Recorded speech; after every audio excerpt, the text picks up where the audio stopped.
হোলির দিন আমরা সকাল সকাল রেডি হয়ে বেরিয়ে পড়েছিলাম রংফড়িংয়ে যাবো বলে, কিন্তু তার আগে আমাদের ফটোশুট ছিল, তো সেইখানে আমরা গিয়েছিলাম। তারপরে ওখান দিয়ে যখন আমরা রংফড়িংয়ে যাব, রাস্তায় তারপর সবার সাথে দেখাই হয়ে যায়, তারপর ওদের সাথেই যাই। লোকেশনটা ছিল রানাঘাট ফ্রেন্ডস ক্লাবে। তো ভেতরে ঢুকে দেখি দারুণ ডেকোরেশন করেছে, বাট এখনো দুজন আসেনি, ওদের জন্যই ওয়েট করছিলাম। তারপরে কিছুক্ষণ পরে এদের দেখা মেলে।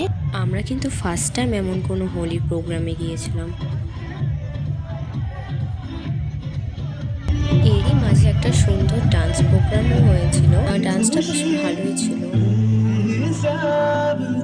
হোলির দিন সব স্পেশাল গেস্টরা ইনভাইটেড ছিল, তার মধ্যে ছিল লালনতরি ব্যান্ড আর একজন শেখার জন্য। আর সবাই তাকে টিভির পর্দায় দেখতে থাকি। সবারই পরিচিত সোলাঙ্কি রয়। তারপরেই বাড়ির উদ্দেশ্যে রওনা দিই। আর তোমাদের সাথে অনেকদিন পর ব্লগ শেয়ার করলাম। যাই হোক, আজকের মতন ভিডিওটা এখানেই শেষ করছি। বাই।